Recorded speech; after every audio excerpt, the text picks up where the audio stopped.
របៀបកំណត់ position format coordinate system Indian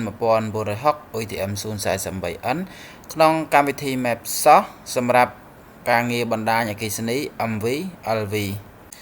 ជំរាបសួរនិងសូមស្វាគមន៍ទៅដល់បងប្អូននិងសិស្សានុសិស្សទាំងអស់គ្នាមកកាន់ J Khmer Learning ថ្ងៃនេះដែរខ្ញុំលើកយក tip មួយទាក់ទងនឹងការកំណត់ unique property និង position format នៅក្នុងកម្មវិធី Mapsoft អញ្ចឹងនៅក្នុងការកំណត់ position format នេះគឺមានសារៈសំខាន់មែនទែននៅក្នុងការប្រើប្រាស់ទិន្នន័យទាក់ទងនឹងការផលិតផែនទីបណ្ដាញអគ្គិសនី MVLV ឲ្យត្រូវទៅតាមអាជ្ញាធរអគ្គិសនីដែលតម្រូវអញ្ចឹងបងប្អូនតែងតែធ្លាប់ប្រើប្រាស់ហើយនៅក្នុងការប្រើប្រាស់កម្មវិធី Mapsoft សម្រាប់បំលែងទិន្នន័យអញ្ចឹងថ្ងៃនេះខ្ញុំនឹងប្រាប់ពីរបៀបនៃការកំណត់អញ្ចឹងមុននឹងយើងកំណត់បានទីមួយយើងត្រូវមានកម្មវិធី Mapsoft សិនអញ្ចឹង Mapsoft ដែលខ្ញុំប្រើហ្នឹងគឺGarmin Mapsoft 6.16.3 អញ្ចឹង Mapsoft នេះវាជាកម្មវិធីរបស់Garmin ដែលបងប្អូនធ្លាប់ប្រើប្រាស់ GPS 65ហ្នឹងជា brand របស់ Garmin ហ្នឹងសម្រាប់ស្រង់យកទិន្នន័យខ្សែបណ្ដាញ MV ឬក៏ LV ហ្នឹងអញ្ចឹងដើម្បីយើងធ្វើការកំណត់ទៅលើ position format ក៏ដូចជា unique property បានយើងបើកកម្មវិធី Mapsoft នៅលើ desktop យើងនឹងមកបន្តមកទៀតយើងចូលទៅកាន់ file យើងចូលទៅកាន់ edit បន្ទាប់ពីយើងចូលទៅកាន់ edit ហើយយើងយកពាក្យ preference បន្ទាប់មកខ្ញុំចូលទៅកាន់ unique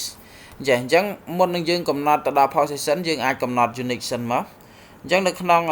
unique នេះយើងកំណត់ຂະຫນាតណាយើងកំណត់ຂະຫນាតអញ្ចឹងកន្លែង distance speed នេះយើងយកmatrix ហ្នឹងមកជាម៉ែត្រឬក៏ជាគីឡូម៉ែត្រអីចឹងទៅនៅត្រង់កន្លែង heading នេះយើងយកដូចអ្វីដែលខ្ញុំដាក់បង្ហាញហ្នឹងមកបន្តមកទៀតនៅក្នុង attribute elevation យើងយកម៉ែត្រអានេះគឺយើងយកម៉ែត្រប្រភេទ area យើងជ្រើសរើសយក square meter ឬក៏ square kilometer នៅផ្នែកខាងក្រោមនេះយើងជ្រើសរើសយកផ្នែកខាងលើគេនេះមកបន្តមកទៀតយើងចូលទៅកាន់ position format យើងចូលទៅកាន់ position format ដើម្បីកំណត់ទៅលើformat នៃប្រព័ន្ធ coordinate system របស់យើងអញ្ចឹងយើងដឹងស្រាប់ហើយថា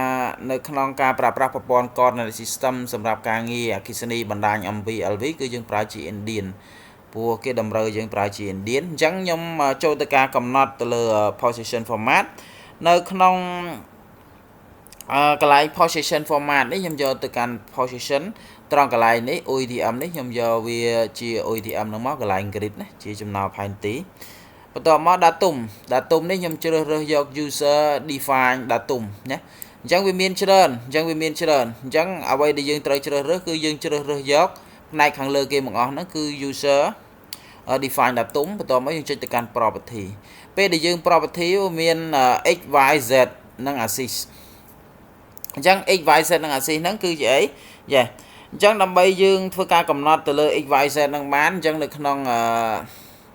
data x នេះ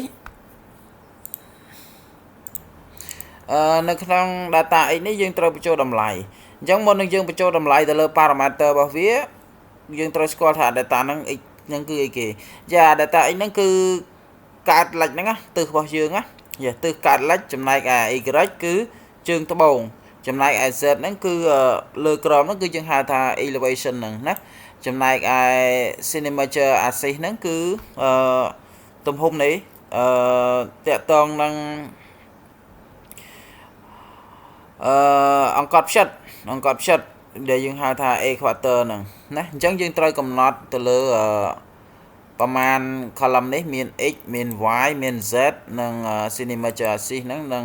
ផ្នែកខាងក្រោមគេនេះមួយទៀតអញ្ចឹងនៅក្នុងចំណុចនេះគឺយើងចូលទៅការកំណត់របស់format របស់វាអញ្ចឹងដើម្បីយើងចូលទៅកំណត់បានដើម្បីយើងធ្វើការផ្លាស់ប្ដូរទិន្នន័យរបស់យើងទៅជា Indian បើសិនជាយើងអត់បដូរវាទេគឺទិន្នន័យរបស់យើងវាអត់ត្រូវអញ្ចឹងហើយយើងបដូរដែរដើម្បីងាយស្រួលក្នុងការប្រើប្រាស់ទិន្នន័យរបស់យើងដែរអញ្ចឹងនៅចំណុចនេះគឺយើងអាចកំណត់មក188 x នៅក្នុង y 881យ៉ាងមកនៅក្នុងផ្នែកខាងក្រោមនេះគឺ317នៅត្រង់ផ្នែកកន្លែង axis នេះគឺ861 ផ្នែកខាងក្រោមនេះយើងវាយមកយើងវាយលេខបញ្ចូលមក 2.84 ហើយយើង0 6 ដងមក 1 2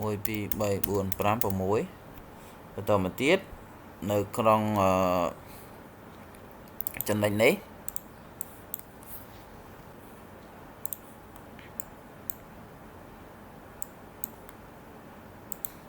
អញ្ចឹងនៅក្នុង parameter របស់ x ហ្នឹងគឺមូលហេតុដែលយើងដាក់